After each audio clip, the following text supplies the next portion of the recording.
Fala, minha nação tricolor, sejam muito bem-vindos a mais um vídeo aqui no canal Meu Bahia, nesta segunda-feira, iniciando uma semana muito decisiva para o nosso Bahia. Quarta-feira tem jogo contra o Atlético Nacional de Medellín pela Copa Libertadores da América e no final de semana já tem um Clássico Bavi pelo Campeonato Brasileiro. No vídeo de hoje eu já quero trazer informações sobre o mercado, sobre o que foi a última partida do Bahia, mas sobretudo projetando os nossos próximos desafios, esses que eu falei para vocês aqui agora, contra o Atlético Nacional e contra a Vitória, e a gente falando sobre o time, sobre provável escalação, sobre o que foi feito contra o Flamengo, o que é que vai se refletir para essa próxima semana, enfim, já trazendo muita informação para o nosso Esquadrão de Aço. Já conto muito com o teu like aqui, que é muito importante para ajudar o nosso canal e também o nome do Esporte Clube Bahia, e que você, torcedor, se inscreva para que a gente possa atingir a marca de 20 mil inscritos e para que você, torcedor, continue recebendo sempre os nossos vídeos em primeira mão. Meu nome é José Victor, para quem ainda não me conhece, eu sou produtor de conteúdo aqui do Meu Bahia e também estudante de jornalismo, e vamos começar logo esse vídeo para a gente não perder tempo, falando obviamente sobre o que foi a partida contra o Flamengo, mas sobretudo já projetando para os nossos próximos confrontos. Eu não quero me alongar muito no que foi o jogo contra o Flamengo, porque vocês já estão cansados de ouvir o que foi, no que não foi, coletiva, muita gente comentando, e eu não quero ir por essa linha. Eu quero obviamente fazer um belo resumo do que foi a partida no meu ponto de vista, mas já projetando os próximos jogos, principalmente o de quarta-feira. Para quem não sabe, inclusive, hoje, segunda-feira, vai ter o embarque do Bahia para a Colômbia, e vai ter um aéreo tricolor lá, né? A torcida do Bahia vai apoiar os jogadores, a Bamô já vai fazer aquele esquenta também, concentração a partir do meio-dia, mas a delegação do Bahia só vai se deslocar ao aeroporto de Salvador a partir das 2 horas da tarde. E aí o embarque está previsto para mais ou menos 4 horas. Então, se você quiser ir lá apoiar, se você quiser ir lá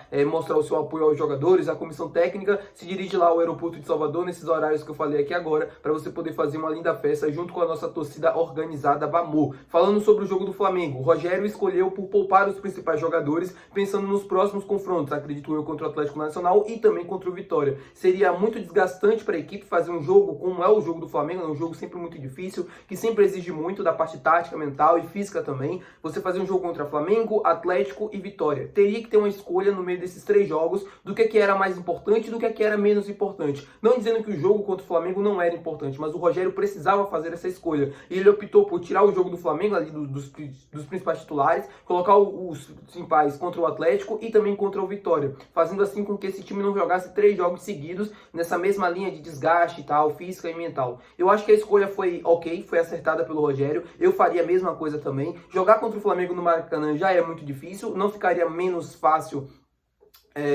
difícil, se escolhesse jogar com os titulares. O Bahia no jogo, né, foi uma partida onde o Tricolor começou mal, o Flamengo começou pressionando, começou bem, até que encontrou o gol logo nos primeiros minutos da partida, e acho que depois o Bahia foi equilibrando, mas o Bahia não teve uma grande chance assim, ou não conseguiu imprimir o seu ritmo, ou não conseguiu nem sequer chegar perto de vencer a partida, ou empatar o jogo em nenhum momento, a não ser aquela chance do Kaique. Eu não me lembro de nenhuma outra chance clara do Bahia nos 90 ou 100 minutos do que foi o jogo. No final da partida, né, quando o Bahia tem um jogador a mais dentro de campo, eu acho que até flertou em algum momento com o empate, mas se a gente olha para o que foi aquele final de jogo, o Bahia não conseguiu ter nenhuma chance clara, não conseguiu colocar nenhuma pressão na equipe do Flamengo, que suportou muito bem, né, o fato de não ter um jogador em condições ali equilibradas, né, 11 contra 11, era 10 contra 11, e o Flamengo suportou muito bem. Tem a questão da arbitragem também, acho que a expulsão do Gerson ela foi ok, a expulsão do Mingo, né, que muita gente reivindicou, principalmente os torcedores do Flamengo, o Mingo chega antes na bola, então acho que isso é um fator importante na decisão do Daronco, mas mesmo assim, a gente não pode elogiar a arbitragem do Daronco, porque foi uma vergonha tudo o que aconteceu no final do jogo. Aquele pênalti, né, que o VAR tentou encontrar é uma completa insanidade, e aí, como o próprio Rogério fala na coletiva, aquilo esfria completamente o jogo.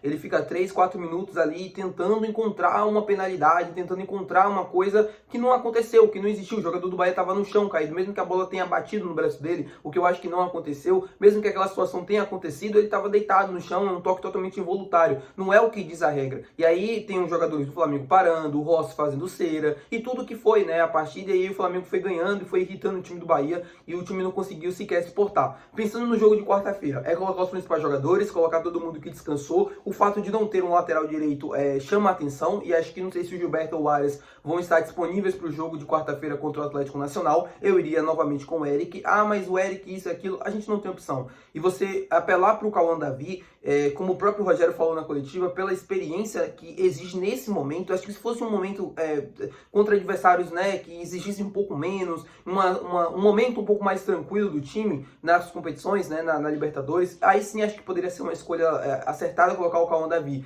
Agora, no momento que a gente está na Libertadores, não pode ter espaço para inexperiência ou para erros bobos, né? O Eric, para mim, tem que fazer a lateral direita, e aí o time tem que ser aquele que estava sendo nos últimos jogos, com David Duarte, Santiago Mingo, Juba, Caio Alexandre, Jean Lucas, Everton Ribeiro, mais à frente o Cauli, que vem fazendo para mim bons jogos, e aí na frente a gente pode optar pelo William José, que vive teoricamente um momento melhor do que o Lúcio Rodrigues, apesar de não ter também um grande momento, junto com o Eric Puga no ataque. Esse deve ser o provável time do Bahia para os 2 próximos jogos. Se algo não acontecer, se não tiver lesão, nenhuma suspensão não, né, no Campeonato Brasileiro pro Clássico Bavi não, mas pro jogo da Libertadores, se a gente não tem nenhuma lesão ou coisa assim, esse deve ser o time do Bahia para os 2 jogos, e até também pelo cansaço. O Rogério pode optar por escolhas, por trocar um, trocar outro, mas a base do time deve ser realmente essa, fazer um grande jogo contra o Atlético Nacional, porque a gente precisa se classificar na Libertadores, tentar conseguir o resultado positivo, que já nos daria a classificação de forma antecipada, e aí pro Clássico Bavi no domingo, queira Deus, menos pressionado, pra gente também fazer um grande jogo e conseguir um resultado positivo em cima do nosso rival. Falando sobre o mercado de transferências, eu quero falar com vocês apenas sobre um jogador no vídeo de hoje, Lucas Ferreira. Muito vem se comentando sobre ele, jogador do São Paulo, 19 anos, que muita gente vem falando, vem chamando a atenção